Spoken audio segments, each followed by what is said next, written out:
জিন্দাগুলো সব ঘুরে বেড়াচ্ছে সব মার্কেটে। কোথায় বাবা? মার্কেটে। মার্কেটে যদি খাবার কিনতো মনে বুঝ দেওয়া যেত যে ওরা খাবার টাবার কিনতে গেছে, কেনাকাটার ব্যাপার আছে, ঠিক আছে, কিন্তু ওখানে তো হচ্ছে আলাদা চিত্র। এলাকার যত যুবতী মেয়েগুলো সব মার্কেটে ঢুকে পড়েছে, আর ওদের পেছনে এইসব আমাদের এতিম ছেলেগুলো ঘুরছে, বাপ মায়েদের কেউ নেই, কথা বলে না, এতিমের মতো সব ঘুরছে, কেউ নেই এদের। এরা দুনিয়ায় আসার সাথে সাথে এদের বাপ মা সব মারা গেছে, কথা ঠিক না বলতে বলে। এদের পিতা মাতা যদি থাকতো এই সমস্ত নারীগুলোকে বাধা দিত মা, আজকে জলসা মাহফিল হচ্ছে, ফাঁকায় বের হবি না বলতো তো, বলার লোক নেই, কারণ বেঁচে আছে, সব মরে গেছে। এ নজনেরা মরা দুই রকমের হয়, মরা দুই রকমের হয়। এক রকমের মরা দুনিয়া থেকে বিদায় হয়ে যাবা মরা, এই মরাটা আর বাঁচার সম্ভাবনা নয়। আর একটা জায়গা থেকে মরা হয়ে যায় যখন তার ঈমানটা ধ্বংস হয়ে যায়, ব্যক্তিটা জিন্দা থাকে, হকের পক্ষে কথা বলতে পারে না, অন্যায়ের বিরোধী কথা বলতে পারে না, এই ব্যক্তিটা হলো জীবন্ত লাশ।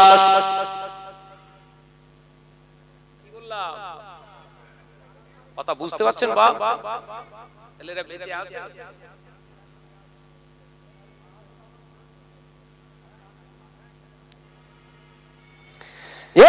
সমস্ত ঘরের নারীরা আজকে জলসা মাহফিলকে কেন্দ্র করে বাজারে সেজে গুজে ঘুরছে মা, সেজে গুজে ঘুরছে বোন, সেজে গুজে ঘুরছে ঘরের মেয়েরা। ওই নারীগুলোর নাম হলো শরীয়তের ভাষায় ওরা হলো লজ্জাহীনা নারী। ওই নারীগুলো যদি মারা যায় কিয়ামতের দিনে ওর বাপ যাবে তাইসের কাতারে, ওর বড় ভাই যাবে তাইসের কাতারে, ওই বেহায়া নারীর স্বামী যাবে তাইসের কাতারে, ওর ঘরের জন্ম দেওয়া বেহায়া নারীর পেটে জন্ম নেওয়া ওর বড় ছেলেটা যাবে তাইসের কাতারে। আল্লাহ নবী তাদের সম্পর্কে জানিয়েছেন, আদ-দায়ুসুলা ইয়াদখুলুল জান্নাহ, দায়ুসেরা কঠিন কালে বেহেশতে যাবে না।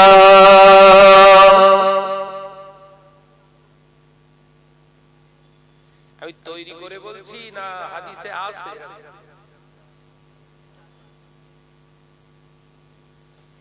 নামাজ তোমার বাঁচাতে পারবে না, রোজা তোমার বাঁচাতে পারবে না, হজ তোমার বাঁচাতে পারবে না, যাকাত তোমার বাঁচাতে পারবে না, মসজিদ তৈরি করা তোমার বাঁচাতে পারবে না, দান করা তোমার বাঁচাতে পারবে না, যদি ঘরের নারীগুলা বেহায়া হয়ে যায়। ও পর্দানাশীনা মা ও বোনেরাও, তোরা একা জাহান্নামে যাবি না। আল্লাহ নবীর হাদিস অনুযায়ী একজন বেহায়া নারীর কারণে তার আপন 4 জন পুরুষকে জাহান্নামে দেয়া হবে।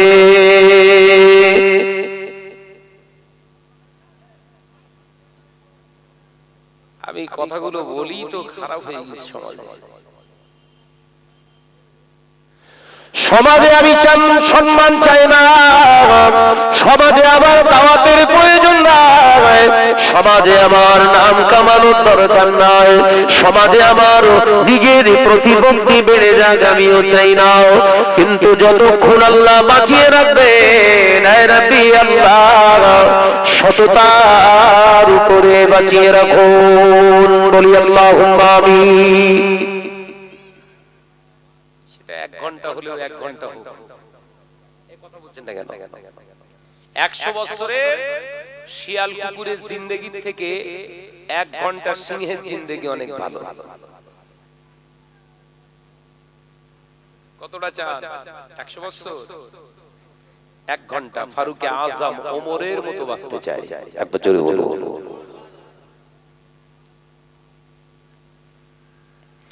ও যে সমস্ত নারীগুলো রাস্তাঘাটে বেহায়াপনা করছে, ওই নারীগুলো যদি বিনা তওবায় মারা যায়, কিতাব অনুযায়ী ওদের ঠিকানা হবে জাহান্নাম। আল্লাহ নবীর হাদিস অনুযায়ী ওই মহিলা বেহায়া নারীর ইন্তেকালের পরে ওর কবরস্থ করার পরে তাম পৃথিবীর আলেমেরা ওর কবরের পাশে দাঁড়িয়ে দাঁড়িয়ে কেঁদে কেঁদে কেঁদে কেঁদে কেঁদে কেঁদে যদি তাম পৃথিবীর আলেমের চোখের পানিতে যদি এই বেহায়া নারীর কবরের মাটিটা কাদা হয়ে যায়, এই বেহায়া নারীরা তোদের কবরের আযাব বন্ধ হবে না।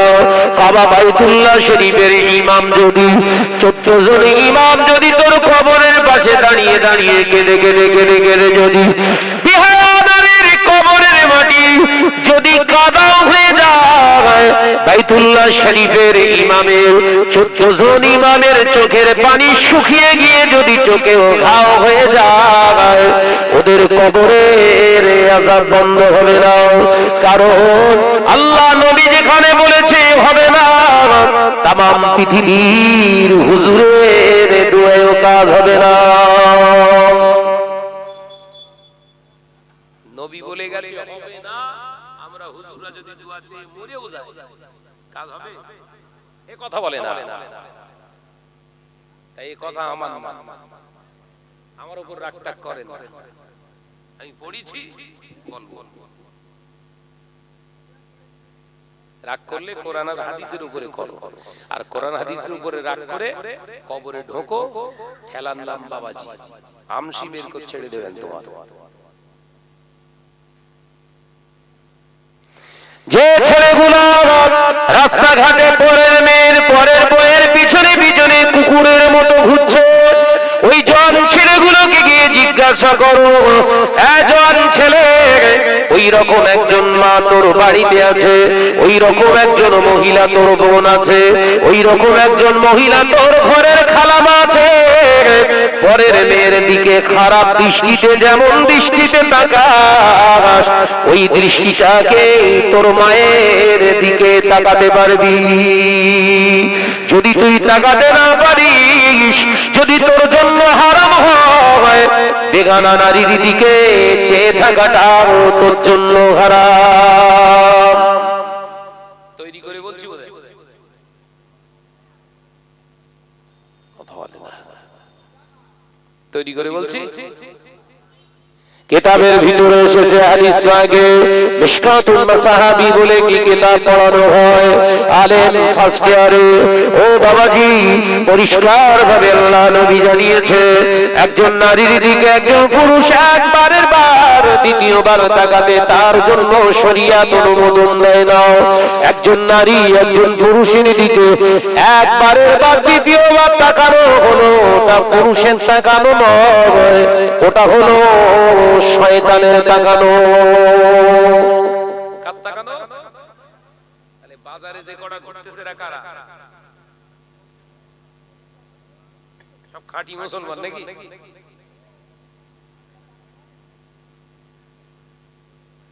সব খাঁটি, তাই তো?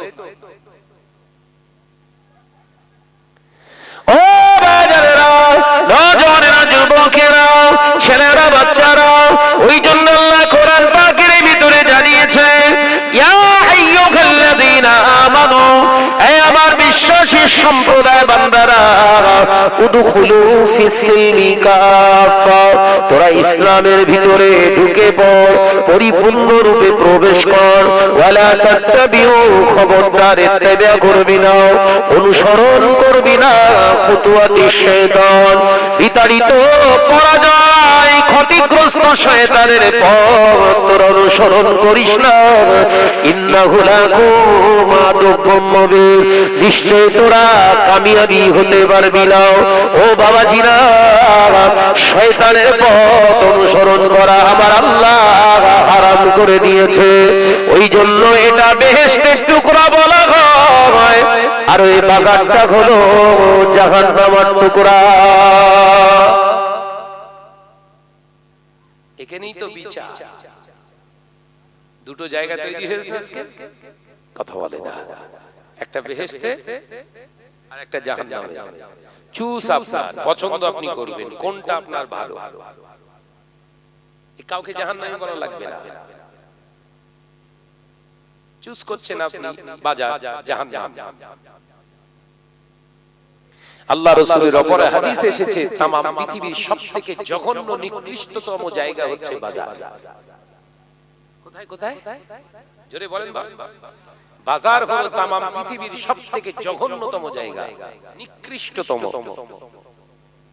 আর পৃথিবীর ভিতরে উৎকৃষ্টতম যত জায়গা আছে তার ভিতরে একটি উৎকৃষ্ট জায়গা হলো ওয়াজের আপনার জিকিরের মাজলিসে, মাজলিসুল কোরআন।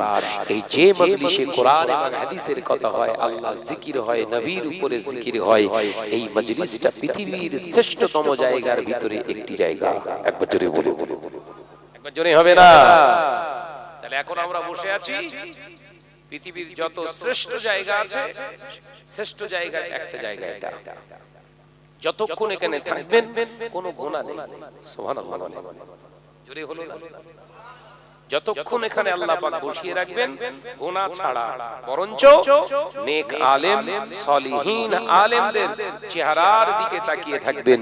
আল্লাহ চোখের বহু সাগীরা গুনাহ আল্লাহ এমনিই maaf করে দেবে। জোরে বলুন না সুবহানাল্লাহ। আপনি চুজ করলেন কোনটায় যাবেন, জান্নাতে না জাহান্নামে। কোন মাওলানা বললেই যে জাহান্নামে আপনি চলে যাবেন, আসলে তা নয়। নবী যে দিক নির্দেশনা দিয়েছে সেগুলো বললেই এনাফ। কোন মাওলানার ফতোয়া না। আল্লাহ বললেন ঈমান আনাটা শেষ কথা নয়, উদখুলু, তোমরা দাখিল হও, প্রবেশ করো, সিলমি কাফা, ইসলামের ভিতরে পরিপূর্ণ রূপে। একবার জোরে বলুন। ওই বাজারটা হলো ইসলামের বাইরে।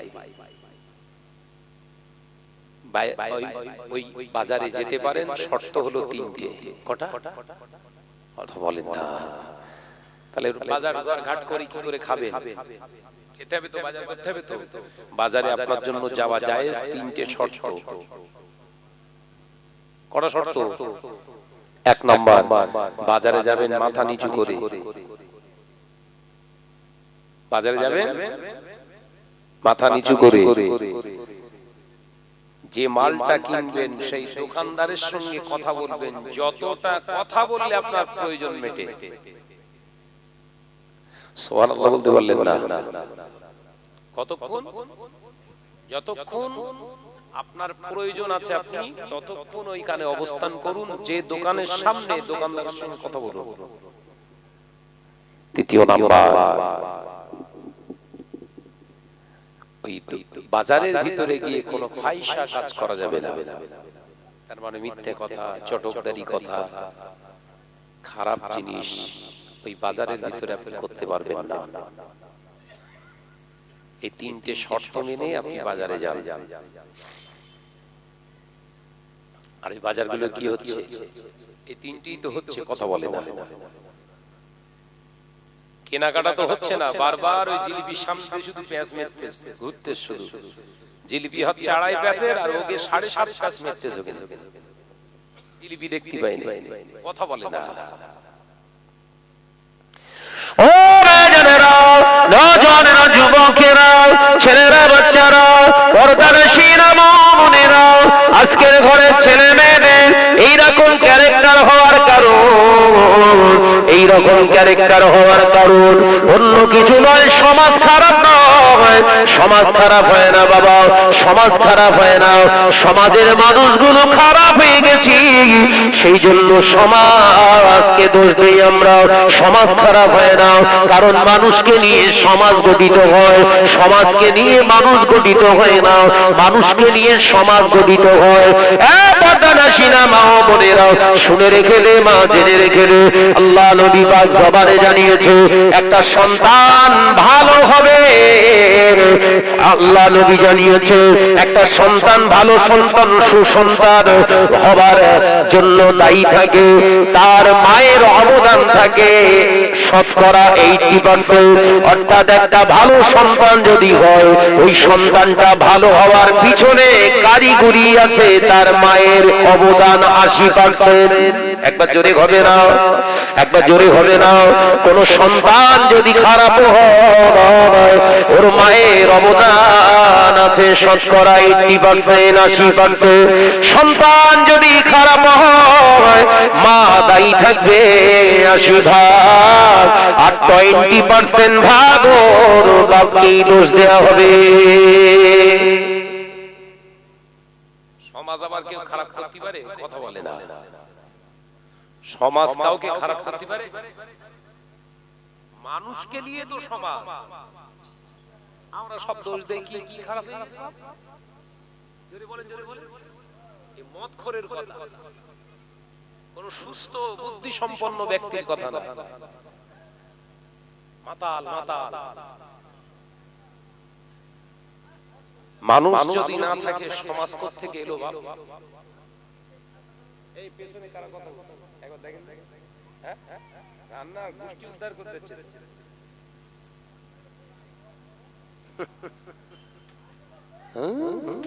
মাইক্রোফোন দিয়ে ওরা ওয়াজ করে।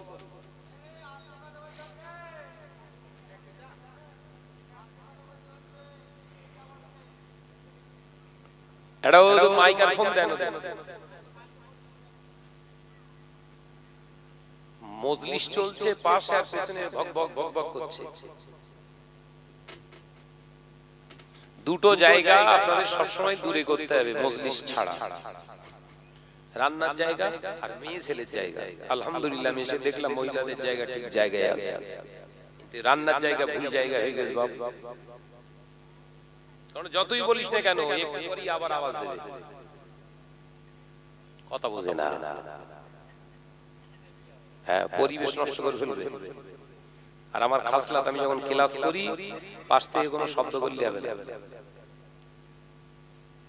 আমি তো ভুং ভাং বকাবকি পছন্দ করি না, কোরআন হাদিসের উপরে বলি, একটু মিস্টেক হলেই গুনাহ হবে।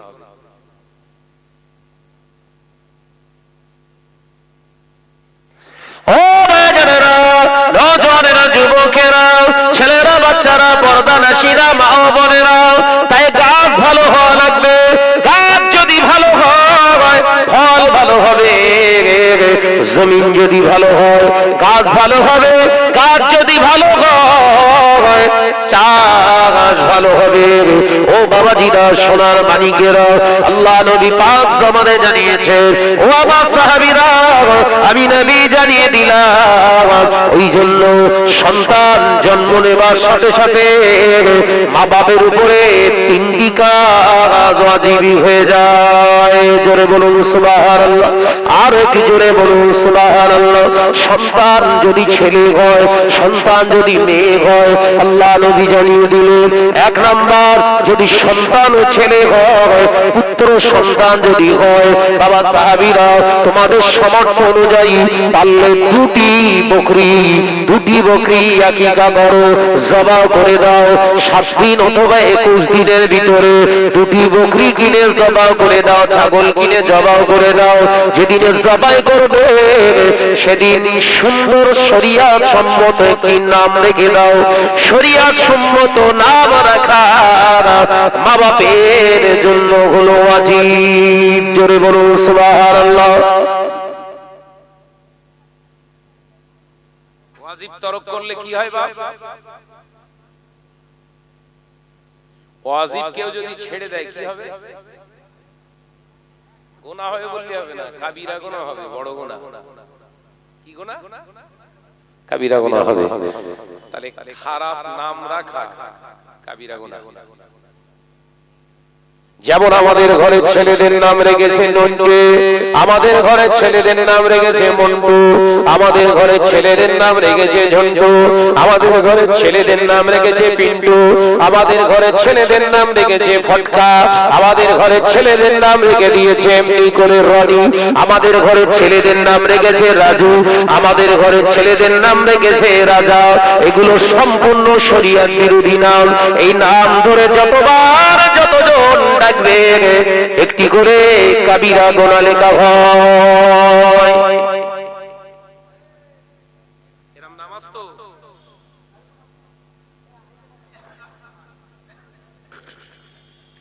আমাদের ঘরের মেয়েদের নাম রেখেছে জ্যোৎস্না, আমাদের ঘরের মা বোনেদের নাম রেখেছে পারুল, আমাদের ঘরের মা বোনেদের নাম রেখেছে পুতুল, আমাদের ঘরের মা বোনেদের নাম রেখেছে মাহি। এইরকম করে করে সব নাম রেখে দিয়েছে যেটা শরিয়ত বৈধতা দেয় না। এই নামগুলো রাখা হলো হারাম। যতবার দুনিয়ার মানুষ ওই নাম ধরে ডাকবে ততবার একটি করে কাবিরা গোনা।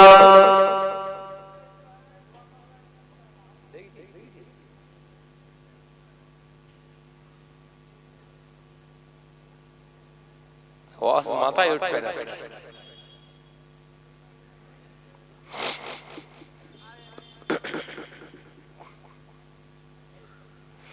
আমাদেরকে ফলো করেন। আবার কিছু ভালো নাম আছে যে ভালো নামগুলো রাখা ভালো, কিন্তু ডাকতে গেলে সাবধানতা অবলম্বন করতে হবে। ওই নামগুলো যদি ডাকার সময় তেরেশ বরশ উল্টো পাল্টা হয় কাবিরা গোনা হবে। যেমন নাম রেখেছে আব্দুর রশিদ, কিন্তু রশিদ ভাই বলে ডাকা গোনা। শুনছেন? ভালো করে শিখেলেন। এসব ওয়াজ কেউ করে না। আসলো লম্বা একটা কাহিনী ধরে দিয়ে বেরিয়ে চলে গেল, 2 ঘন্টা শেষ, মাল দিয়ে ঘর চলে যায়। এই তো নাকি নাম রেখেছে আব্দুল সত্তার, সত্তার ভাই বলে ডাকে, এগুলো হলো গোনা। নাম রেখেছে আব্দুল মালিক, মালিক ভাই বলে ডাকে, এটাও হলো গোনা। নাম রেখেছে আব্দুর রউফ, রউফ ভাই বলে ডাকে, এটাও হলো গোনা। নাম রেখেছে আব্দুল মুজিব, মুজিব ভাই বলে ডাকে, এটাও হলো গোনা। নাম রেখেছে আব্দুল গফফার, গফফার ভাই বলে ডাকে, এটাও হলো গোনা। নাম রেখেছে আব্দুর রাকিব, রাকিব ভাই বলে ডাকে, এটাও হলো গোনা। কারণ এই যত নামগুলো বললাম, আব্দুল সত্তার, আব্দুর রাজ্জাক, আব্দুল ওয়াহাব, আব্দুর রউফ, আব্দুল মাজিদ, আব্দুল খালেক, আব্দুল জব্বার, এই সমস্ত নামগুলো হলো আমার আল্লাহর সিফাতি নাম। ইয়া রাউফু, ইয়া রাহিমু, ইয়া মালিকু, ইয়া কুদ্দুসু, ইয়া সালামু, ইয়া মুমিনু, ইয়া মুহাইমিনু, এই সমস্ত নামগুলো হলো আল্লাহ। আল্লাহর নাম নিয়ে মানুষকে ডাকা হলো হারাম। কথা বুঝতে পারছেন না? তাই এদের নাম রাখতে গেলে আব্দুর রউফ ডাকার সময় ডাকতে হবে।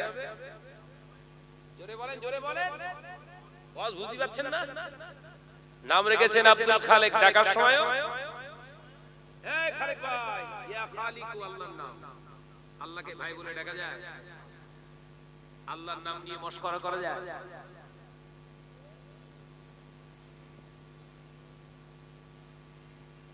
এইসব ওয়াজ মুজাদ্দিদুজ্জামান করতেন, আজ হুজুর কেবলা করতেন। বাবা নাম উল্টো পাল্টা রেখো না। দেখায় শুনতে ভালো লাগে, দেখতে ভালো লাগে, কিন্তু গোনা। নাম আব্দুর রহিম, এ রহিম ভাই, ইয়া রহিমু কান্না।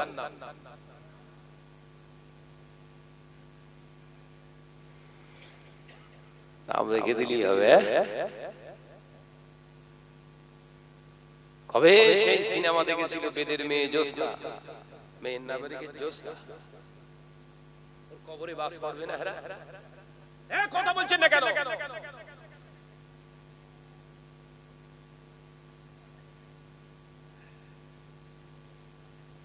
তাহলে 1 নাম্বার ওয়াজিব। আপনারা শুনছেন তো নাকি? অসুবিধা হচ্ছে না তো বাপ? আর লাইটটা মেরে গেছে তো চোখ কানা করে তারপর বাড়ি পাঠাবো।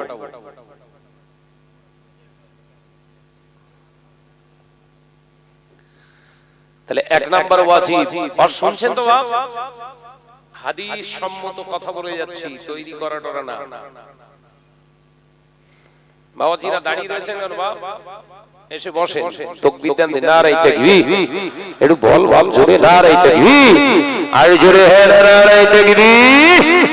এ জোরে যুবকেরা, ছেলেরা, বাচ্চারা, পর্দা নশীনা মা বোনেরা, আল্লাহ নবী দয়ার নবী রাহমাতাল লিল আলামিন পাক জবানে জানিয়ে দিয়ে গেল, দ্বিতীয় নাম্বার ওয়াজিব হলো, দ্বিতীয় নাম্বার ওয়াজিব হলো সন্তান ছেলে হোক কিংবা মেয়ে হোক, ও আমার সাহাবীরা আমি নবী জানিয়ে দিলাম, শুনে রেখে দাও, জেনে রেখে দাও, শুনে রেখে দাও, জেনে রেখে দাও। ওই সন্তানটা যখন কথা বলতে শেখে তখন থেকে ওকে শিক্ষা দাও, যে কোনো শিক্ষা নয়, আদর্শ শিক্ষায় শিক্ষিত শিক্ষিতা করা মা বাপের জন্য হলো ওয়াজিব। কি শিক্ষা দেবে? মাই মাদার, মাই ফাদার, এইটা তাই তো। এতে অ্যাপল, কথা বলে না। A for apple, B for bat, C for cat, এইটা তাই তো। বলছে হ্যাঁ। ও নওজওয়ানেরা, যুবকেরা, আদর্শ শিক্ষা কাকে বলে একটি উদাহরণ দিচ্ছি শুনুন। আদর্শ শিক্ষা কাকে বলে? বড় পীর সাহেব হুজুর রাহমাতুল্লাহ আলাইহির কথা মনে পড়ে গেল, একটু উদাহরণ স্বরূপ বলে দিই। হযরত উম্মুল খায়র ফাতেমা রাহমাতুল্লাহি আলাইহা আল্লাহর মাহবুব বান্দে ছোট্ট আব্দুল কাদেরকে কোলে নিয়ে হুজুর আমার প্রতিনিয়ত কোরআন তেলাওয়াত করতেন। হযরত বড় পীর সাহেব হুজুর রাহমাতুল্লাহ আলাইহি আম্মা জান প্রতিনিয়ত কোরআন তেলাওয়াত করতেন, প্রতিনিয়ত কোরআন তেলাওয়াত করতেন, 5 ওয়াক্ত নামাজ আদায় করতেন, তাহাজ্জুদের নামাজ আদায় করতেন, ইশরাক আবাবি পড়তেন, চাষের নামাজ পড়তেন, সালাতুত তাসবিহ নামাজ আদায় করতেন। হযরত আব্দুল কাদের জিলানী কোলে নিয়ে হুজুর কিবলা কোলে থাকতেন, অথচ মা এই কাজগুলো করতেন, ইবাদত বন্দেগী গুলো করতেন। হযরত বড় পীর সাহেব হুজুরের বয়স এখন 6 বেলা। আল্লাহর মাহবুব বান্দি বললেন, বাবা আব্দুল কাদের, ও বাবা আব্দুল কাদের, গ্রামে একটা মাদ্রাসা আছে বাবা, যাও বাবা ওখানে যাও, কোরআন হাদিস শিক্ষা গ্রহণ করো, যে শিক্ষার ভিতর দিয়ে আল্লাহ আল্লাহ রাসূলকে চেনা যায়। একবার জোরে হবে না? আদর্শ শিক্ষা কোথায় পাওয়া যায়, কি এটা জানতে হবে তো নাকি?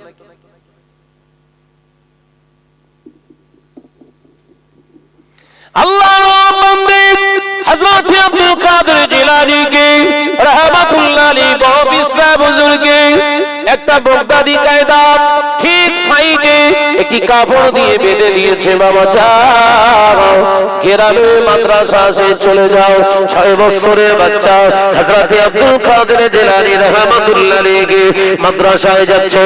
এ নওজওয়ানেরা, মাদ্রাসায় এসে উস্তাদের সামনে দাঁড়ায়, সালাম দিলেন, আসসালামু আলাইকুম। ওয়া আলাইকুমুস সালাম। এ কোন মাদ্রাসায় পড়েছে?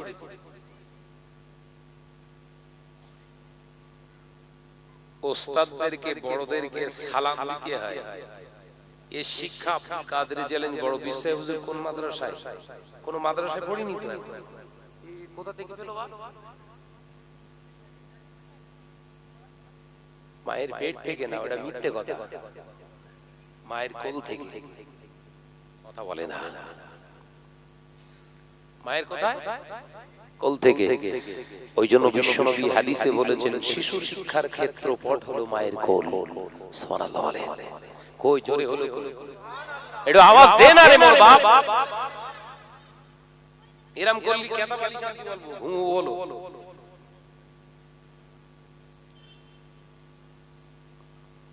বড় পীর সাহেব হুজুর কোন মাদ্রাসায় পড়েছে? কোন বিশ্ববিদ্যালয়?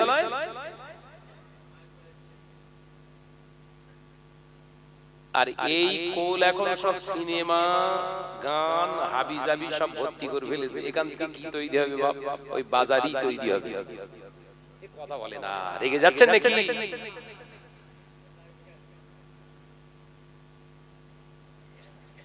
আদর্শ বিশ্ববিদ্যালয় মায়ের কোল। সুবহানাল্লাহ। हजरत अब्दुल कादिर जिलानी रहमतुल्लाह अलैहि उस्ताद के सलाम दिलेन। उस्ताद সালামের জবাব দিয়ে আব্দুল কাদের জিলানীকে জড়িয়ে ধরে বললেন, বাবা তোমার নাম কি বলো? আমার নাম আব্দুল কাদের ইবনে আবু সালে জঙ্গে মুসা। হযরত আবু সালে জঙ্গে মুসা আমার আব্বা জান। ও বাবা আব্দুল কাদের, কেন এসেছো মাদ্রাসায়? আম্মা পাঠিয়েছেন, আম্মা বলেছেন কোরআন হাদিস শিখতে। এই কোরআন হাদিসের জন্য যাতে আল্লাহ আল্লাহ রাসূলকে আমি চিনতে পারি। একবার জোরে হবে না? কোরআন হাদিস শিখবো কেন?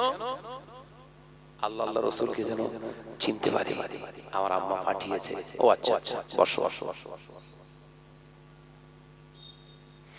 ও আব্দুল কাদের, পড়ো বিসমিল্লাহির রহমানির রহিম আলিফ। হযরত আব্দুল কাদের জিলানী চুপটি মেরে বসে রইলে, ও বাবা আব্দুল কাদের ভয় পেও না, পড়ো বিসমিল্লাহির রহমানির রহিম আলিফ। চুপ করে আছে। ওস্তাদ হুজুর আবার বললেন, চুপ করে আছো কেন বাবা? বাবা আব্দুল কাদের পড়ো বিসমিল্লাহির রহমানির রহিম আলিফ। চুপ করে আছে। তোমায় দেখে মনে হচ্ছিল তুমি ভদ্র নম্র, কিন্তু তুমি যে এত বড় বেয়াদবি করবে তোমার থেকে আশা করা যায় না। আব্দুল কাদের বেয়াদবি করো না। ওস্তাদ হুজুরের কথা শুনে হযরত আব্দুল কাদের জিলানী রাহমাতুল্লাহ আলাইহি বড় পীর সাহেব হুজুর বললেন, হুজুর বেয়াদবি আমি করিনি, হুজুর বেয়াদবি মাফ করুন, বেয়াদবি আমি করিনি। আপনার পড়ার ভিতরে একটা জায়গা আপনি বাদ দিয়েছেন, একটি জায়গা আপনি ছেড়ে দিয়েছেন, সেই জন্য আমি আব্দুল কাদের পড়িনি। জোরে বলুন, আরে কি জোরে হবে না? ওস্তাদ বললেন, এত বড় বেয়াদব ছেলে, শিখতে এসেছো বাবা, শেখার সময় তুমি মোড়লিত্ব করছো, মাস্টারি করছো বাবা, আমি কি ছেড়ে দিয়েছি তুমি বলো? হযরত আব্দুল কাদের জিলানী রাহমাতুল্লাহ আলাইহি হুজুরকে বললেন, ওস্তাদকে বললেন, হুজুর বেয়াদবি মাফ করুন, আপনি যদি আমায় অনুমতি দেন আপনার ছেড়ে যাওয়া জায়গাটা আমি ধরে দিতে পারি।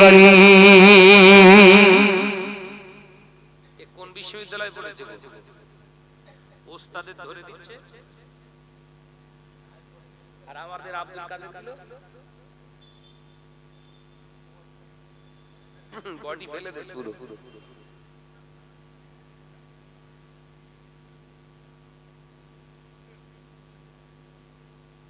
আমাদের ছোট ছোট আব্দুল কাদের গুলো রাস্তাতে চলে আর বলে পলান যায় জলিয়ালে।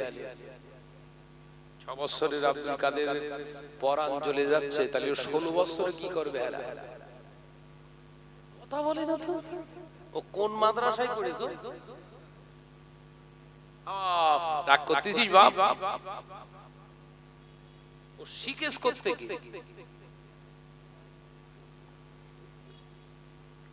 পেয়ারা গাছে কোনোদিন আম হয় না, হিমসাগরে কোনোদিন ফজলি হয় না, ল্যাংড়া গাছে কাঁচা মেটে হবে না। গাছ কি লাগিয়েছিস বাপ? কাঁচা মেটে। ওই জুম্মা মসজিদে যে দোয়া চাই, আল্লাহ ভালো কাঁচা মেটে আম দিও, আল্লাহ দেবে। গাছে লাগিয়েছো ল্যাংড়া, মসজিদে যে দোয়া চাও, আল্লাহ দুটো ভালো ভালো ল্যাংড়া আম দিও, আল্লাহ দেবে।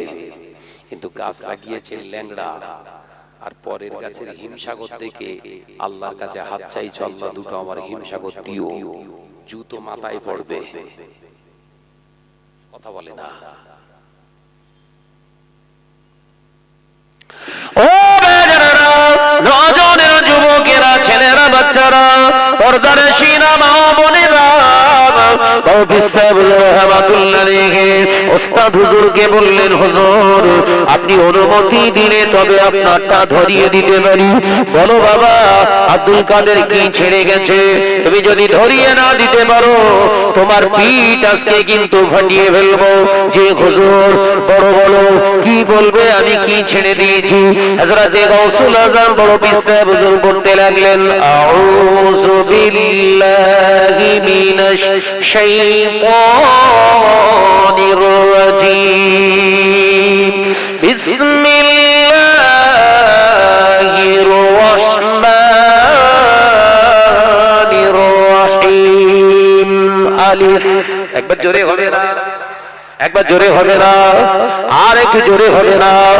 এ নজনেরা, ওস্তাদ হুজুর বললেন, এ আব্দুল কাদের, এটা কার থেকে শিখেছো বাবা? আমার আম্মার কাছ থেকে শিখেছি। জোরে বলুন। তাহলে বড় শিক্ষককে জোরে বলে। তাহলে কেউ যদি দিন তো পাগল হে বলে, ওটা শিখেছে কার থেকে? আর কথা বলে। এ নজনেরা, হুজুরের ওই শুনে ওস্তাদ বললেন, বাবা তোমার আম্মার কাছ থেকে আর কি শিখেছো? হুজুর আমি যেটা শিখেছি সেটা কি আমি সব আপনাকে বলবো? হ্যাঁ বলো তো বাবা, দেখে একটা শুনি। ওস্তাদকে শোনাতে লাগলেন, আউযু বিল্লাহি মিনাশ শাইতানির রাজীম, বিসমিল্লাহির রাহমানির রাহিম, আলহামদুলিল্লাহি রাব্বিল আলামিন, আর রহমানির রহিম, মালিকি ইয়াউমিদ্দিন, ইয়াকা না'বুদু ওয়া ইয়াকা নাস্তাঈন, ইহদিনাস সিরাতাল মুস্তাকিম, সিরাতাল লাযীনা আন'আমতা আলাইহিম, গায়রিল মাগদুবি আলাইহিম ওয়ালাদ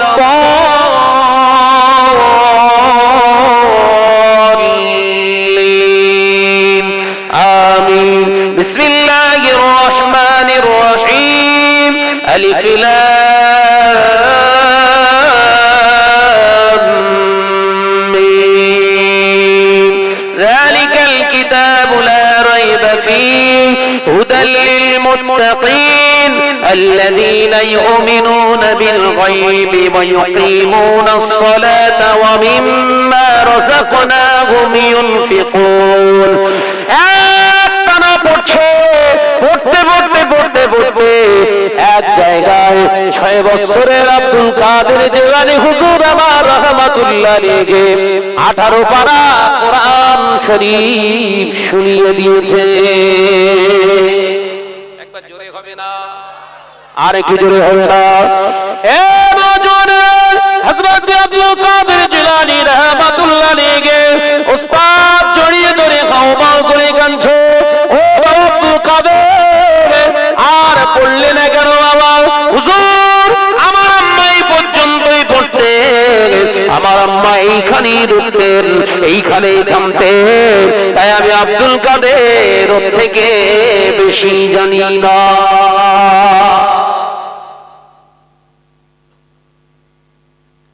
ল্যাংড়া গাছে ল্যাংড়া হয়েছে তো।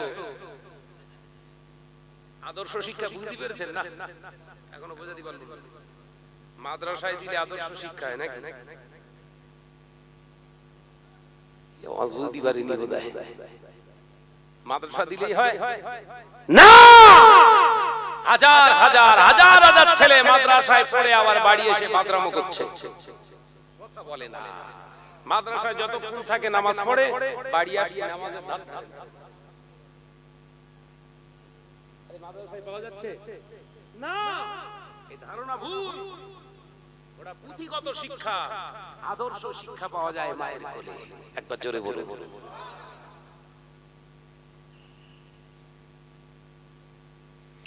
রাগ হচ্ছে।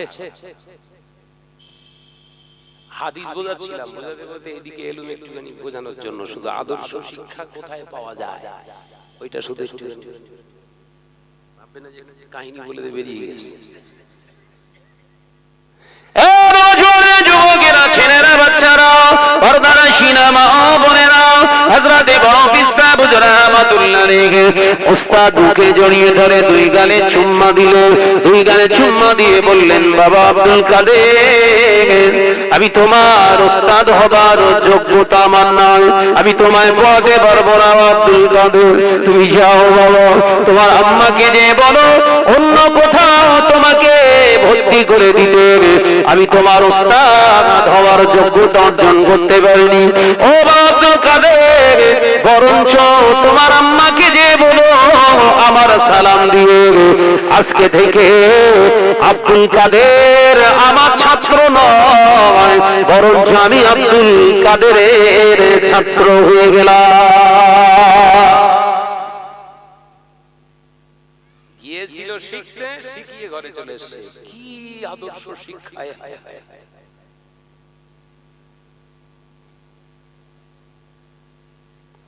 ও বাজারেরা, নজন যুবকেরা, ছেলেরা, বাচ্চারা, বড় পিসা হুজুর রাহমাতুল্লাহ আলাইহি বাড়ি ফিরছে, মনটা খারাপ। 18 পারা কোরআন তেলাওয়াত করেছে, পেটে ক্ষুধা, হেঁটে হেঁটে হেঁটে হেঁটে রাস্তা দিয়ে আসে।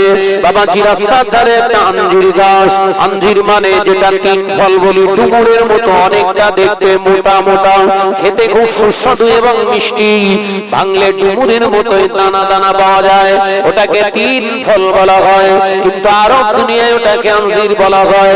ও বাবাজিরা আমার, আঞ্জির গাছ বেশ বড় বড় হয় না, ছোট ছোট হয়। হযরতে আব্দুল কাদের জিলানী রাহমাতুল্লাহ আলাইহি রাস্তা দিয়ে ফিরতে ফিরতে দেখলেন ওই আঞ্জির গাছে পাকা আঞ্জির টস টস করে ঝুলছে। হুজুর আমার হাত হাতে পারলেন না, ফুটার তাড়নায় ওই আঞ্জির গাছের ফলটা হুজুর হাত দিয়েছে পারবে, হঠাৎ কি মনে হলো হাত তিনি পারলেন না, আবার ছেড়ে দিয়ে নিজের ঘরের দিকে ছুটে ছুটে ছুটে ছুটে ছুটে বাড়িতে এসে বাড়িতে এসে সালাম দিলেন, আসসালামু আলাইকুম ও আমার আম্মা। একবার জোরে হবে না? আপনাদের আব্দুল কাদের গুলো দেয় না শেষে মানে ওমার আলাদা, এই নো এইটা হলো সালাম, কথা বলে না।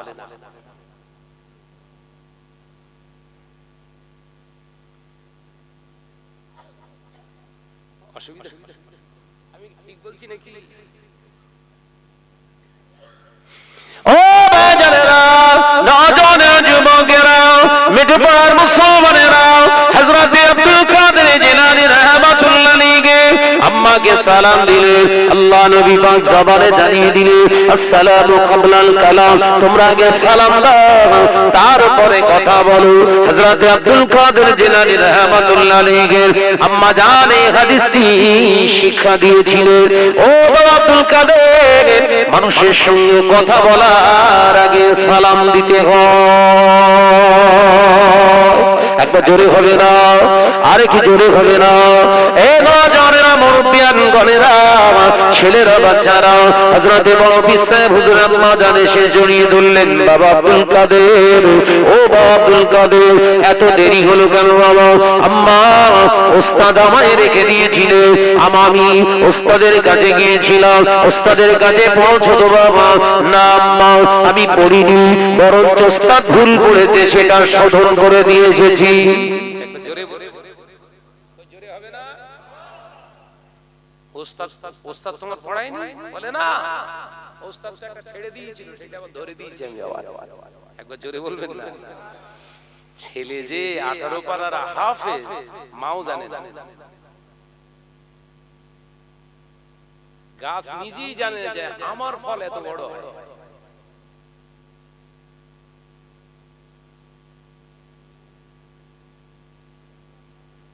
তুমি ভুল ধরেছো, ওস্তাদকে কি বলেছো? তাহলে আম্মা পড়াচ্ছিলেন, উনি একটা জায়গায় ছেড়ে দিচ্ছিলেন বারবার, আমি পড়িনি বলে উনি আমাকে বেয়াদব বলেছে। তুমি কি ধরেছো? হ্যাঁ আম্মা, উনি ছেড়ে দিচ্ছিলেন। আরে তুমি জানো সব, কি ছেড়ে দিয়েছে? বলে আম্মা উনি পড়াচ্ছিলেন, বাবা আব্দুল কাদের বলো বিসমিল্লাহির রহমানির রহিম আলিফ। আমি চুপ করে আছি, পড়িনি। দ্বিতীয়বারে আবার যখন উনি বললেন বিসমিল্লাহির রহমানির রহিম বলো আলিফ, বাবা আব্দুল কাদের পড়িনি। রেগে গিয়ে বললেন বেয়াদব, বেয়াদবি করতে এসছো? আমি বললাম হুজুর আপনার একটা জায়গায় ছেড়ে যাচ্ছে, আমি কি ধরে দেবো? মা অবাক হয়ে গেছে, তুমি কি ধরে দেবে? কি ছেড়ে যাচ্ছে? হযরতে বড় পীর সাহেব হুজুর বললেন আম্মা আপনি তো এমন করে পড়তেন না, একবার জোরে বলুন না। আম্মা জান আপনি পড়ার সময় বলতেন আউযু বিল্লাহি মিনাশ শাইতানির রাজীম বিসমিল্লাহির রহমানির রহিম আলিফ। এইভাবেই তো বলতে হয় মা। এই বাবা আব্দুল কাদের তোমাকে তো আমি তো কোনোদিন পড়াইনি, তুমি কোথা থেকে শিখলে মা? আম্মা আপনার কাছ থেকেই শিখেছি। আর কি শিখেছো? আম্মা আমি যতটুকু আপনার কাছ থেকে শিখেছি ততটুকুই কি আমি আপনাকে শোনাবো? হ্যাঁ বলো বলো। হযরত আব্দুল কাদের জিলানী রাহমাতুল্লাহ আলাইহি আবার সূরা ফাতিহা থেকে শুরু করে মায়ের সামনে বসে বসে দুলে দুলে দুলে দুলে 18 পারা কোরআন শরীফ মুখস্থ শুনিয়েছে। আর একটু জোরে হবে না, আর একটু জোরে হয় না। এ নওজওয়ানেরা, হযরত উম্মুল খায়র ফাতেমা বললেন বাবা আব্দুল কাদের আর পড়তে পারছো না কেন? বলে আম্মা এতটুকুই তো আপনি 6 বছর ধরে আমাকে শুনিয়েছেন। একবার জোরে হবে না? আপনি 6 বছর ধরে এই একই জায়গা পর্যন্ত আপনি শুনিয়েছেন, এর থেকে বেশি তো আপনি পড়তেন না। সেই জন্য আমি আব্দুল কাদের আপনার কোলেতে শুয়ে শুয়ে, আপনার কোলেতে বসে বসে, উঠতে বসতে, খেতে শুতে, রান্না করতে আপনার কাছ থেকে আমি এতটুকুই শুনেছি। যতটুকু শুনলাম ততটুকুই বলেছি।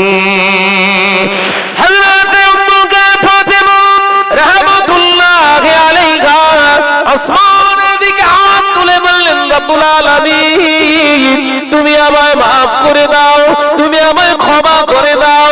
আমি পারলাম না আমার 6 বছরের আব্দুল কাদেরকে আজকে 30 পারা কোরআনের হাফেজে বানাতে, আমি পারলাম না।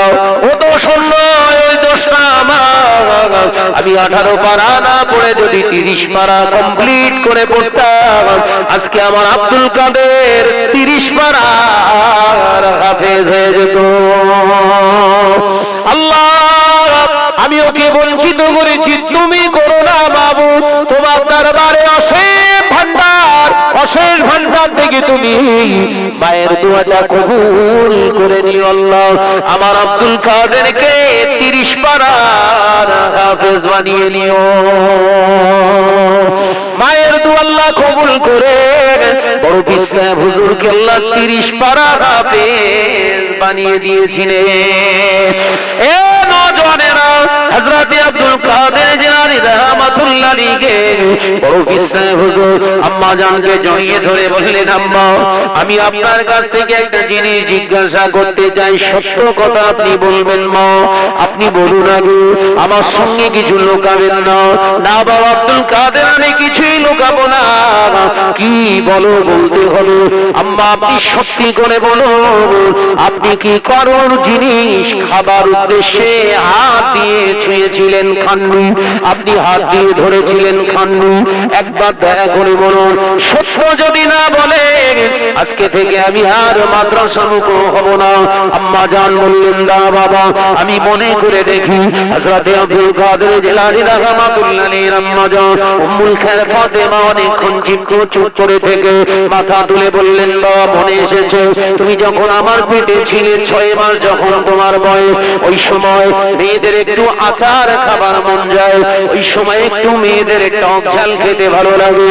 আমি ওই সময় দেখেছিলাম আমার পেটে তুমি 6 মাস, ওই সময় জলপাইয়ের আচার তোমার দাদিমা কৌটা করে রেখেছিল। ওই কৌটাটা দেখে আমার জিভেতে পানি এসেছিল, খাবার ইচ্ছা গিয়েছিল।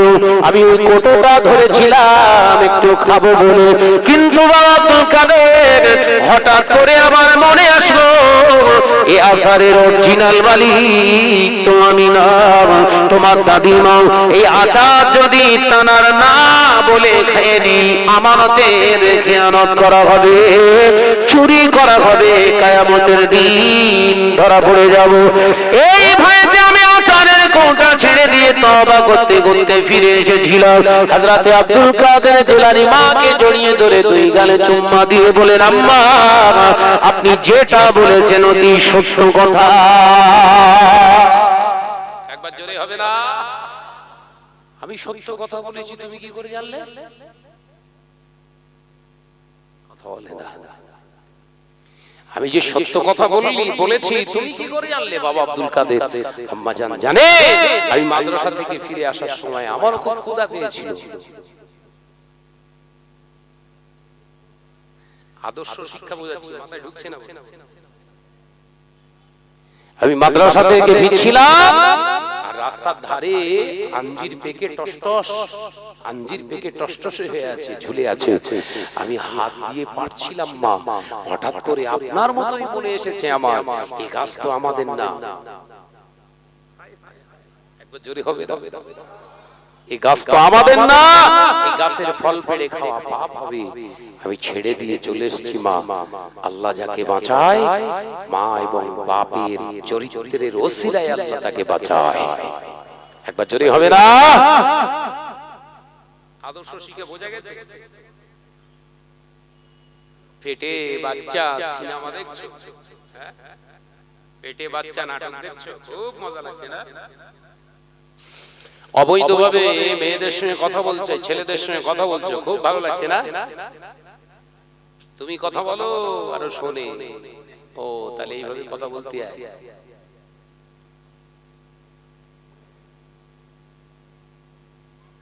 টেনশনে পড়ে গেছে কোথায়?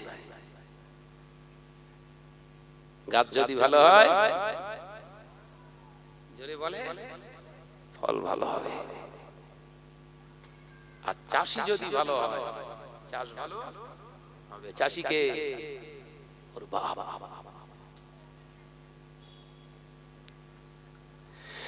একটা সন্তান খারাপ হওয়ার জন্য ওর বাপের অবদান থাকে 20%।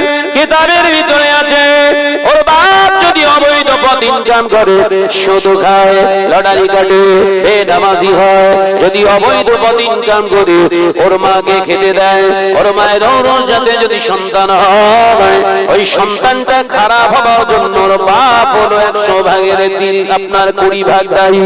এ নজরেরা, ওই জন্য হালাল খানা খাও, হালাল রোজগার করো, হালাল রাস্তায় জীবন যাপন করো, হালাল ভাবে আল্লাহ শরীয়তকে মানার কারণে আমার আল্লাহ খুশি হয়ে আল্লাহ তোমাকে সন্তান নয় সোনার টুকরো দান করে দেবে। এ নজরেরা, মুরব্বিয়ানগণেরা, আল্লাহ নবী এই জন্য বললেন আদর্শ শিক্ষায় শিক্ষিত শিক্ষিতা বানানো মা বাপের জন্য হলো ওয়াজিব। এটা দ্বিতীয় নম্বর কাজ। দ্বিতীয় নম্বর ওয়াজিব হলো সন্তান যখন প্রাপ্ত বয়স্কা হয়ে যাবে, বালেগ বালেগা হয়ে যাবে, সাবালক সাবালিকা হয়ে যাবে, দেরি করো না, দেরি করো না, অপেক্ষা করো না, অপেক্ষা করো না, তাড়াহুড়ো করে ভালোভাবে দেখাশোনা করে ছেলে হলে বিয়ে দিয়ে দাও, মেয়ে হলে বিয়ে দিয়ে দাও, ওদেরকে ওইভাবে রেখে দিও না, কারণ যদি গুনার সাগরে ডুবে যায় সমস্ত গুনার অংশীদার তোমাকে করা হবে।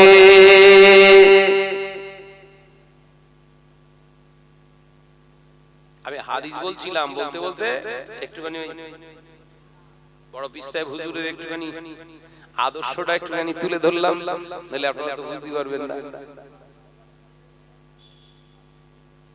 ওই জন্য আল্লাহ কোরআন পাকের ভিতরে পরিষ্কার ভাবে জানিয়েছে আমানু দুখুলু ফিস সিলমি কাফা, ইসলামের ভিতরে পরিপূর্ণ রূপে চলে এসো।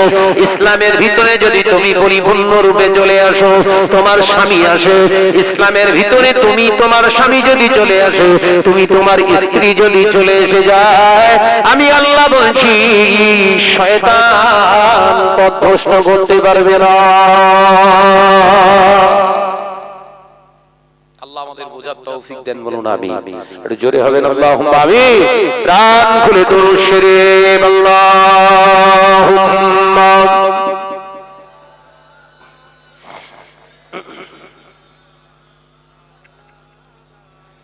এটা মহাব্বত দিয়ে বড় বাপ ওয়ালা আলি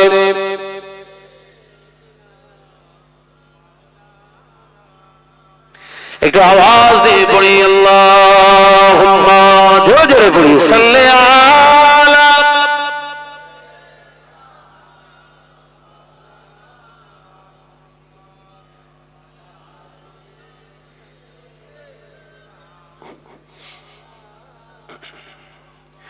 ডেকে লো রাসূলুল্লাহ রওজা পাকের কিনারে আমি সইতে পারি না বিরহ ব্যথা ধন্য করো দিদারে। জোরে হলো, একটু জোরে হবে না, আর একটু জোরে হয়। ডেকে লো রাসূলুল্লাহ রওজা পাকের কিনারে আমি সইতে পারি না বিরহ ব্যথা ধন্য করো দিদারে। নূরে উজ্জ্বল চেহারা তোমার দেখে মন যে ভরে যায় তোমার ওই গুম্বাদে খাজরা দেখে ঈমান বেড়ে যায়। জোরে হবে, একটু চিল্লে হবে, নারে তাকবীর নারে তাকবীর। ডেকে লো রাসূলুল্লাহ রওজা পাকের কিনারে আমি সইতে পারি না বিরহ ব্যথা ধন্য করো দিদারে। আল্লাহুম্মা সাল্লি আলা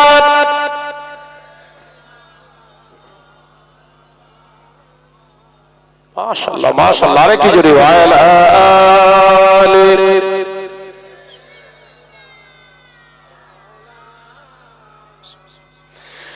মদিনার ওই আকাশ মদিনার ওই বাতাস মদিনার ওই আকাশ মদিনার ওই বাতাস মদিনার ওই জবালে তোমাকে ও সালাম জানাই। জোরে হবে না, আর একটু জোরে হয় না। ডেকে লো রাসূলুল্লাহ রওজা পাকের কিনারে আমি সইতে পারি না বিরহ ব্যথা ধন্য করো দিদারে। আল্লাহুম্মা জোরে জোরে জোরে সাল্লি আলা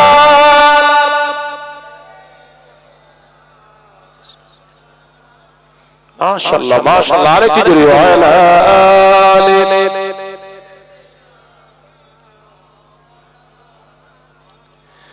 ও নওজওয়ানেরা যুবকেরা ছেলেরা বাচ্চারা আমি আয়াতে কারিমা রেখেছি কোরআন পাক আল্লাহর একটি জায়গায় জানিয়েছে ইয়া আইয়ুহাল্লাযীনা আমানু দুখুলু ফিস-সিলমি কাফা ওয়া লা তাত্তাবিউ খুতুওয়াতিশ শাইতান ইন্নাহু লাকুম আদুউম মুবিন। এটা একটি জায়গায় আল্লাহ পাক জানিয়ে দিলেন ইসলামের ভিতরে পরিপূর্ণরূপে এসো। আবার একটা জায়গায় আল্লাহ জানিয়েছে ওমা খালাকতুল জিন্না ওয়াল ইনসা ইল্লা লিয়াবুদুন। আমি জিন এবং ইনসানকে দুনিয়ার জমিনে পাঠিয়েছি, সৃষ্টি করেছি বাদরামি করার জন্য নয়, সুদে ব্যবসা করার জন্য নয়, জিনা ব্যভিচার করার জন্য নয়, সিনেমা দেখার জন্য নয়, পরের জমি ভাগরা করে খাওয়ার জন্য নয়, হক নষ্ট করার জন্য নয়, লটারি কাটার জন্য নয়, বন্ধন গ্রুপ চালানোর জন্য নয়, মহিলা সমিতি থেকে টাকা দিয়ে ইনকাম করার জন্য নয়। আমি আল্লাহ পৃথিবীর জমিনে তোদের পাঠিয়েছি ইল্লা লিয়াবুদুন ওয়াল ফর প্রেয়ার মি, তোরা কেবলমাত্র আমার ইবাদত বন্দি করবি বলে। জোরে বলুন সুবহানাল্লাহ, আর একটু জোরে বলুন সুবহানাল্লাহ। আল্লাহ নবী সাহাবীরা এই আয়াতে কারীমা শোনার পরে সাহাবায়ে কেরামের অবাক হয়ে গেলেন। আল্লাহ নবীকে প্রশ্ন করলেন, ইয়া রাসূলুল্লাহ, হাবিবাল্লাহ, তাহলে আমাদের নামাজ, আমাদের রোজা, আমাদের হজ, আমাদের যাকাত, আমাদের জিকির, আমাদের তেলাওয়াত, এই করে জীবন চলবে, আমাদের সংসার করা আমাদের জন্য তাহলে বৈধ নয়? চাষাবাদ করা আমাদের জন্য বৈধ নয়? ব্যবসা বাণিজ্য করা আমাদের জন্য বৈধ নয়? বিবাহ করা বৈধ নয়? সন্তান জন্ম দেওয়াটাও আমাদের জন্য জায়েজ নয়? আল্লাহ নবী মুচকে হেসে বলেছিলেন, ও বাবা সাহাবীরা, ভুল ভুল ভুল ভুল। আমি নবী বিবাহ করেছি, আমি নবী চাষাবাদ করেছি, আমি নবী ব্যবসা করেছি, আমি নবী রাষ্ট্র পরিচালনা করেছি, আমি নবী দ্বীনের দাওয়াত দিয়েছি, আমি নবী বিবাহ করেছি, বিবিদেরকে ভরণ পোষণ দিয়েছি, আবার সন্তানদেরকে পালন করেছি। ও আমার সাহাবীরা, আমি রাসূলুল্লাহ জানিয়ে দিলাম, আল্লাহ কোরআন পাকের ভিতরে জানিয়েছে, কুল ইন কুনতুম তুহিব্বুনাল্লাহ ফাত্তাবিউনি ইহবিবকুমুল্লাহ ওয়া ইয়াগফির লাকুম যুনুবাকুম আল্লাহু গফুরুর রহিম। এ আমার হাবিব, আপনি জানিয়ে দিন, উম্মতগুলোকে জানিয়ে দিন, শুধু নামাজ পড়ে আমি আল্লাহকে পাওয়া যাবে না, আমি আল্লাহর প্রিয় হওয়া যাবে না, আমার ভালোবাসার মানুষ হওয়া যাবে না, শুধু হজ করে আমি আল্লাহর প্রিয় হওয়া যাবে না, আমার ভালোবাসা সন্তুষ্ট অর্জন করা যাবে না, আমি আল্লাহ পাক বলছি, শুধু যাকাত দিলে আমি আল্লাহর প্রিয় হওয়া যাবে না, আমি আল্লাহর মনোনীত হওয়া যাবে না, আমার ভালোবাসা অর্জন করা যাবে না। পৃথিবীর জমিনে বড় বড় মসজিদ মাদ্রাসা চালালে শুধু আমি আল্লাহ আমার ভালোবাসা অর্জন করা যাবে না। আমি আল্লাহ পাক শর্ত দিয়ে দিচ্ছি, পৃথিবীতে যা কিছু তারা করবে, ফাত্তাবিউনি ইহবিবকুমুল্লাহ, তারা যেন সবাই আপনার অনুসরণ করে। জোরে হবে।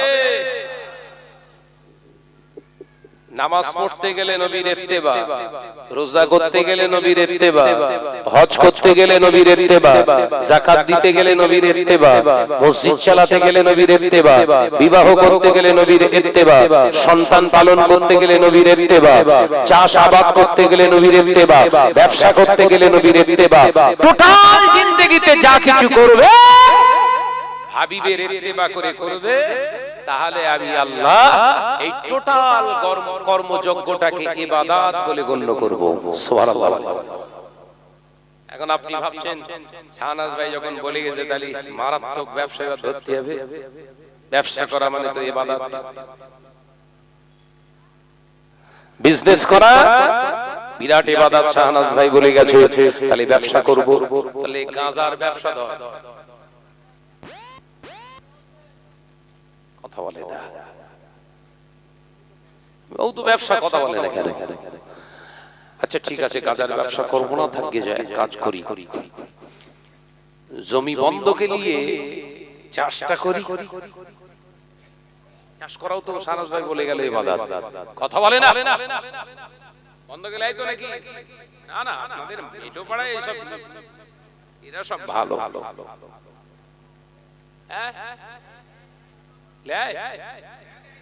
আচ্ছা ঠিক আছে, ওটাও বাদ দেন। তাহলে বিয়ে করাটা ইবাদত, তাহলে অসুবিধা কি আছে? মেয়ের বাপের কাছ থেকে 1.5 লাখ টাকা নেবো, 4 ভরি নেবো, একটা ওই বাইক নেবো, ঘর সাজানোর জিনিস নেবো, ইবাদত।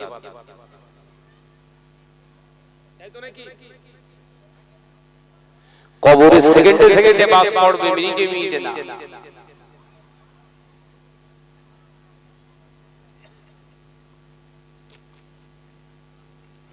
রমজান মাসে রোজা রাখলে ইবাদত, শাহনাজ ভাই বলেছে, তাহলে রোজা রাখবো। আর মসজিদে যে ইফতার করব, মসজিদে ইফতার করা নাকি সুন্নত, মসজিদে ইফতার করব, হ্যাঁ তাই মসজিদে গিয়ে জমাতবদ্ধভাবে ইফতার করা সুন্নত। যদি তাই হয়ে থাকে তাহলে সুদখোররা যে ইফতার দিচ্ছে ওটাও সুন্নত।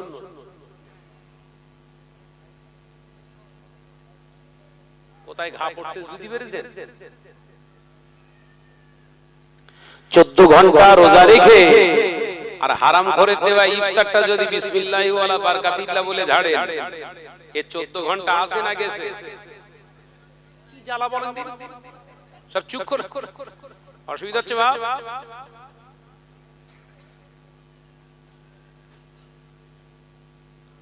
আলোচনা ভুল হচ্ছে নাকি? মসজিদে ইফতার করাটা হালাল, মসজিদে ইফতার করাটা সুন্নাত। মসজিদে ঐক্যের সঙ্গে দলবদ্ধভাবে ইফতারের মজলিসে বসবেন, এটা সুন্নাত। কিন্তু সুন্নাত হারামের ভিতরে পাওয়া যায় না। পুরো হারাম করে দেওয়া ইফতার খেলে সুন্নাত আদায় হয় না, বরঞ্চ গুনাহ হয়। কথা বোঝাতে পারলাম না বোধহয়। এই ওয়াজ একটুখানি বেকামনি হবে, কিন্তু এটাই সোজা ওয়াজ।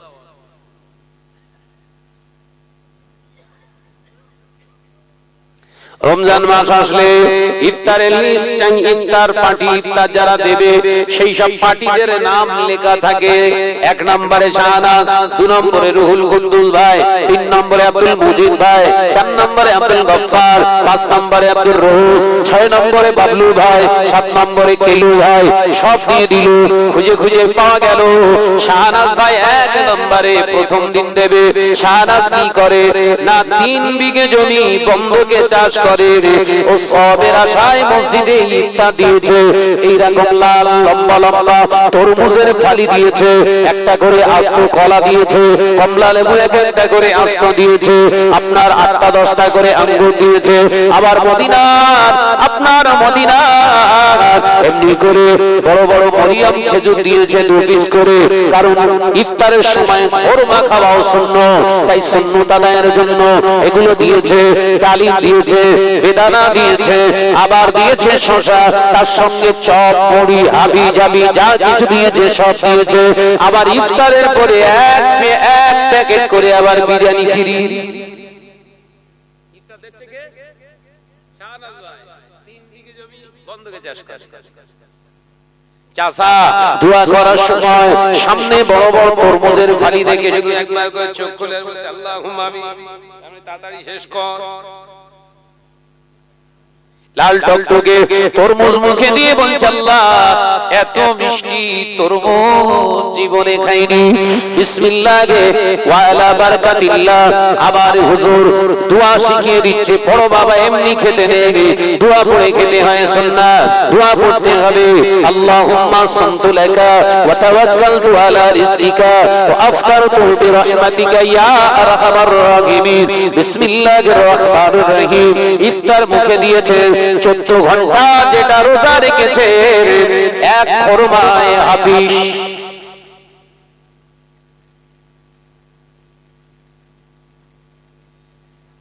খুব গুরুত্ব সহকারে ওয়াজগুলো শুনতে হবে।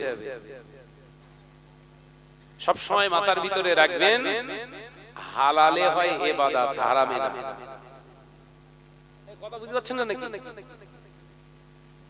এই পাপের জন্য জুব্বা পরা সুন্নাত, কিন্তু হারামের টাকা দিয়ে পরা হচ্ছে হারাম। কথা বুঝতে পারলেন না? আমরা এই ফতোয়াটা দিয়েছি যে পাপ পর্যন্ত জুব্বা পরা হচ্ছে সুন্নাত। তোমরা এইরকম জুব্বা পরবে। একবারও বলেছে যে এই জুব্বাটা করবে যখন হালাল টাকা দিয়ে করবে।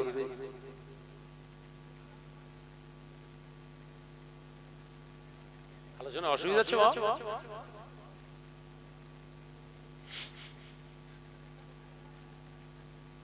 आपसे आएगा तो हलाल हो जाएगा।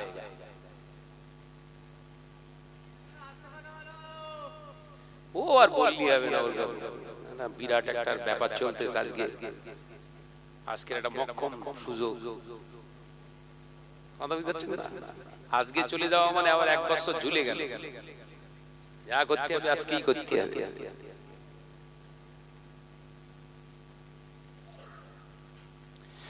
মসজিদে ইফতার যা টাকা দিয়ে দেবেন না, ও বাবাজিরা, আমি গত বছরে তারও আগের বছরে আল্লাহ পাক পরপর 3টে রমজান আল্লাহ পাক হাবিবের দরবারে ইফতার করার সুযোগ দিয়েছিলেন, করেছি। এ নজনেরা, এই বছরে আমার মনে হলো আমি একটুখানি ইফতার দেবো, আমি 5 কেজি আপনার আজোয়া খেজুর কিনে মসজিদে নববী শরীফের ভিতরে ঢুকছি, হঠাৎ করে আমায় পুলিশ ধরলো। ভাইজান, এই খরমাটা যে আপনি দেবেন এটা কি আপনার হালাল টাকার? আমাদের মসজিদ টসজিদ ধরে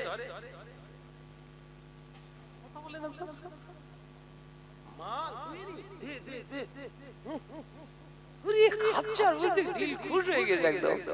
ফেরেশতারা বলছে তোর পিছে মারবো, তুই কবরে আয়।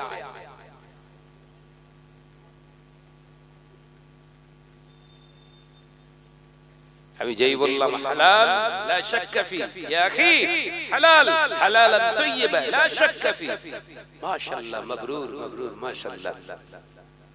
জান নিয়ে যান, একবার জোরে বলুন না।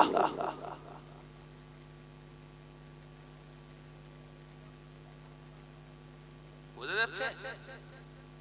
ইফতার কারা দেবে বুঝা যাচ্ছে? কি জ্বালাও বুঝতে পারিনি বোধহয়। ইফতার কারা দেবে? সুদখোররা, জমি বন্ধকরা, লটারি খোর। আবার লটারি খোরটা বলতেছ কি 27 দিন আমি দেব। আমি ঠিক বলছি না, বলবো জোরে বল না রে বাবা।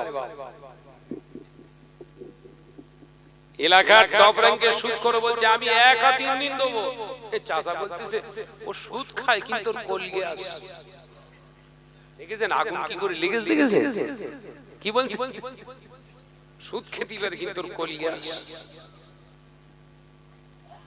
কারণ সুদখোর জানে আমি একা জাহান্নামে যাব না, আমি নিজে তো রোজা রাখি না, তোরা রোজা রেখে জান্নাতে যাবি। হতে পারে না, আমি একা জাহান্নামে যাব না, তোদেরকেও নিয়ে যাব। তো আমিও শুধু খাবো না, তোদেরকেও খেয়ে মারবো। সুদখোরের বুদ্ধি।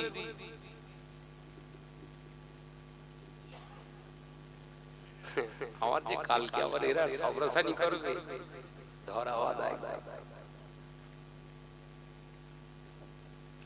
ও নজর যুবকেরা, ছেলেরা, বাচ্চারা, পর্দানশীলা মা বোনেরা, আল্লাহ নবী পাক জবানে জানিয়েছে হালাল খানা, হালাল ইফতার সামনে নিয়ে বান্দা যখন সারা দিন রোজা রেখে ওই হালাল ইফতারকে সামনে নিয়ে ইন্তজার করতে করতে দুহাত বাড়িয়ে দোয়া চায়, আল্লাহ আমার সারা দিনের রোজা সিয়ামকে কবুল করে নাও, আমার জীবনের ত্রুটিগুলো মাফ করে দাও।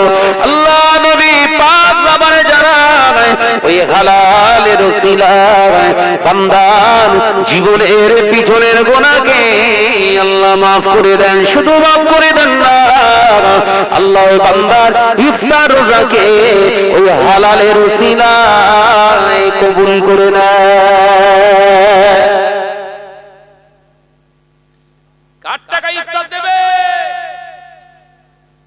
যার টাকা আছে বেশি না যার হালাল আছে বেশি? কার কথা বলে না।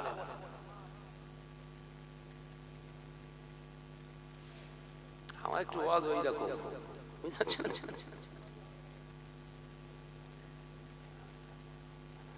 ইবাদতের সঙ্গে হালালের সম্পর্ক, এটা সারা জীবন মৌতের আগ পর্যন্ত লিখে রেখে দেবেন হৃদয়ে।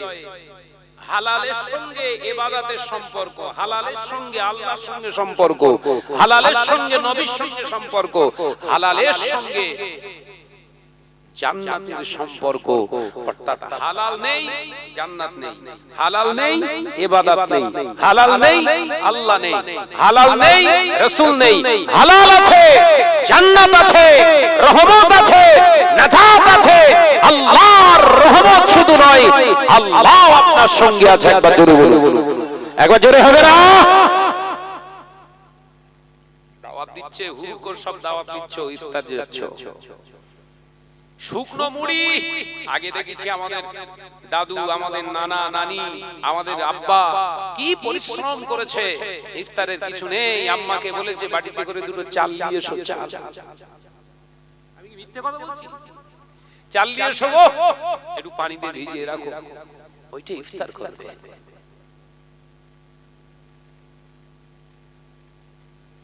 চাল দিয়ে ইফতার করেছে, এশার নামাজ আদায় করে তারাবি পড়ে বাড়ি এসে দুটো খাওয়া দাওয়া করে ডান দিকে ঘর ফিরে এসেছে। তন্দ্রাচ্ছন্ন ভাব, আল্লাহর নবীর দিদার নসিবি হয়ে গেছে। আর কি জোরে বলুন না সুবহানাল্লাহ। পেট ভরে খাচ্ছে, পেঁয়াজি খেলো, চপ খেলো, ভোনা খেলো, কত রকমের কত আইটেম খেলো। তারাবি পড়লো, রোজা রাখলো, এশা পড়লো, ঘুমালো, ডান দিক ফিরে ওযু করে ঘুমালো। নবীর দিদার পাওয়া তো দূরের কথা, নবীর সুবাস নাকে এলো না। মুসলমান, এর কারণ অন্য কিছু নয়, তোর পেটেতে হারাম আছে, তোর দেহে হারাম আছে। হারাম থাকে যেখানে নবী আসে না সেখানে, হারাম নাই যেখানে নবীর আগমন সেখানে।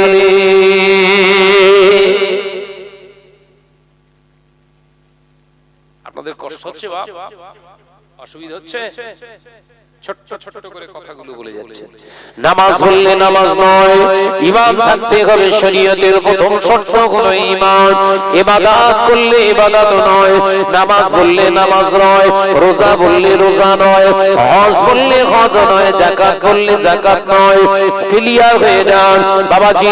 যার উপরে আল্লাহ হজ ফরজ করেন না, যার উপরে আল্লাহ নামাজ ফরজ করেন না, যার উপরে আমার আল্লাহ যাকাত ফরজ করেন না। 1000 কোটি টাকার মালিক, কোটি কোটি কোটি কোটি টাকার মালিক, যাকাত ফরজ আপনার হয়নি।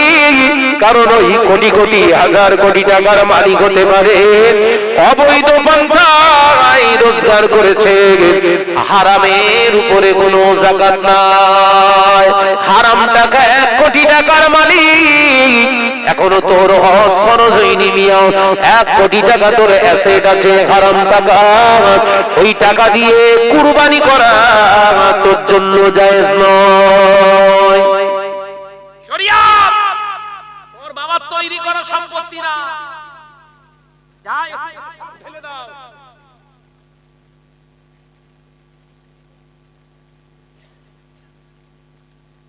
বাক করছেন? ভেতরে জলে আমার যখন এই বড় বড় ইফতারের মজলিস গুলো করে না, দেখি আর ভাবি এরা কারা। ভাববেন যেন ইফতারের মজলিসের বিরোধিতা করে সারা। অপব্যাখ্যা করবেন না, কারণ এখন তো অপব্যাখ্যা করার ওস্তাদ সব। কে ইফতার দিচ্ছে, কার ইফতারে যাচ্ছিস তুই? রমজান মাসে এই জ্বালা থেকে বাঁচার জন্য আমি পালাই। রমজান মাসে থাকলে ইফতারের দাওয়াত আসে, কথা বুঝাচ্ছেন না? আমি পালাই, হুজুরের দেশে গিয়ে পড়ে থাকি।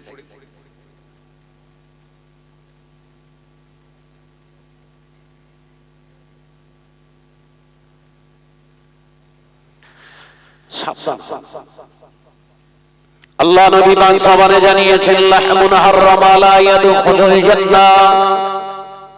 হাদিস বলো, মাথার ভিতর ঢোকা। লাহমুন হারামা লা ইয়াদখুলুল জান্নাহ ওয়া মাসাবিরা। হারাম খেয়ে শরীরে যে গোশত নির্মিত হয়, ওই গোশতটা কশিন কালে জান্নাতে যাবে না। কে বলছে? বিশ্বনবী বলছে। যখন তখন নামাজি হয়ে কাজ হবে। ও নজরের যুবকেরা, ঈমান আগে, ঈমান আছে আমানতু বিল্লাহি ওয়া মালাইকাতিহি ওয়া কুতুবিহি ওয়া রুসুলিহি ওয়াল ইয়াউমিল আখির। ও নজরের যুবকেরা, আমি ঈমান আল্লাহ, আল্লাহ আমার রব, আল্লাহ আমার আসো, আমি ঈমান আনলাম, কিন্তু এলাকায় প্রচার করা হয়েছে এবার যদি টিএমসি হটে যায়, বিজেপি যদি ক্ষমতা আসে, মুসলমানদের কাটা হবে, মুসলমানদের শেষ করা হবে, মুসলমানদেরকে ধরে ধরে কতল করা হবে। তাই বিজেপি নয়, টিএমসি কেই চায়। টিএমসি আছে বলে মুসলমান বেঁচে আছে, এই বিশ্বাস যার ভিতরে আছে ওর ঈমান নাই। যদিও ছিটে ফোটা ঈমান থাকে, ওতে ইবাদত কিন্তু দাঁড়াবে না। এরকম প্রচার হচ্ছে না? এরা আছে বলে এখনো মোল্লা ঘুরছে, তার মানে বোঝাতে চাইছে গুজরাটের মুসলমান। রাজনীতির কথা বলছি না, বলো ঈমানের কথা বলছি, উদাহরণ দিচ্ছি। ফাটা ঈমান কোনগুলো? আর ফাটা পাত্রে পানি থাকবে? কথা বলে না। ফাটা পাত্রে পানি থাকে? এ নিচে একটা ছিদ্র করা, এক ঠেসে ঠেসে একদম পানি দিয়েছে, পরে পানি খাওয়ার সময় তুলে দেখি মালপুরো খালি। ইবাদত হলো তো ওই পাত্রের পানির মতো, ইবাদত হলো তো পানির পাত্রের মতো। রোজা, নামাজ, হজ, যাকাত, জিকির, কোরআন তেলাওয়াত, জলসা, মাহফিল, মসজিদ, মাদ্রাসা চালাচ্ছ, ওগুলো হলো তোর ইবাদত। তার মানে ওগুলো হলো তোর পাত্রে রাখা পানি, আর পাত্রটার নাম হলো ঈমান। পাত্রের নাম কি? জোরে বল না রে ভাই। কিন্তু সেই ঈমান তো ফাটা, আপনি বিশ্বাস করে ফেলেছেন। কে প্রচার করে গেছে টিএমসি চলে গেলে আর মুসলমান বাঁচতে পারবে না। চলছে তো নাকি? কথা বলে না। দ্বিতীয় নাম্বার ছিদ্র ঈমানে দেখা দিয়েছে। কলকাতা আবহাওয়া দপ্তর বলে দিয়েছে আগামী 72 ঘন্টার ভিতরে বঙ্গোপসাগরে নিম্নচাপের বাতাবরণ দেখা দিয়েছে। 72 ঘন্টা নিম্নচাপের কারণে বিরাট 120 কিলোমিটার বেগে বন্যা আসবে, ঝড় আসবে। ওই ঝড়টা শুধু আসবে না, ভারী বর্ষণ বৃষ্টি হবে। আপনি হতে পারে কলকাতা আবহাওয়া দপ্তর আলিপুর থেকে ঘোষণা দিয়েছে, হতে পারে। আর আপনি মোল্লা গরুখোর, মাথায় টুপি রেখে বড় জুব্বা পরে মসজিদে বসে বসে বলছেন আবার খবরে বলে দিয়েছে ঝড় হবে, বিরাট বৃষ্টি হবে, অর্থাৎ টাকা ধান কাটা যাবে না। মসজিদেই বসে ভুল বলতিস নাকি? এর ঈমান আছে তো? ওরা বলে দিয়েছে হতে পারে, আরে গরুখোর বলছে হবে। দুটো কথা কি এক? এসব চুপ করে, এসব টেনশনে পড়ে গেছে। ঈমানের আলোচনা শুরু হয়েছে, এইবারে টেনশনে পড়ে গেছে।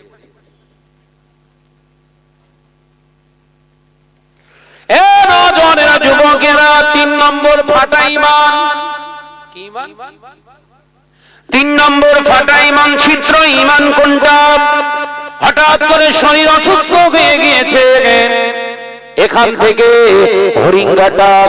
হরিঙ্গাটা হসপিটালে কিংবা কেএমসি ওখানে নিয়ে গেলেন, ট্রিটমেন্ট করলেন, হলো না, রেফার করেছে মুম্বাই হলো না, মুম্বাই রেফার করে দিয়েছে আপনার এমনি করে ভেলোরে গিয়ে ট্রিটমেন্ট হয়েছে, সুস্থ হয়েছে, বাড়িতে এসেছে, জুম্মার নামাজে গিয়ে মসজিদে গিয়ে দাঁড়িয়েছে, মুসল্লিরা সবাই এসে মুসাফা করছে, বলছে ভাই শাহনাজ ভাই, শরীরটা আগের থেকে তো বেশ ভালোই ফিট করে হচ্ছে, কেমন আছে? বলে আমি তো মরি যেতাম, বাঁচার কোনো আশা ছিল না, আমি তো মরি যেতাম, ভাগ্যিস আমাকে ভেলোরে নিয়ে ফেলেছিল, এমন ট্রিটমেন্ট করেছে, এমন টাকা খরচা করেছি, সম্পূর্ণ আমি সুস্থ। ফাটা ঈমান। কি বুঝতে পারে না বোধহয় ওয়াজ। সব বনেছেরা তাকবীর দেন, নারায়ে তাকবীর। ওয়াজ করছি, পাগল মারিনি। ঈমান থাকলে তবে ইবাদত, ঈমান থাকলে তবে তো ইবাদত। তোর ঈমান ফাটা, ইবাদত রাখবি কোথায়?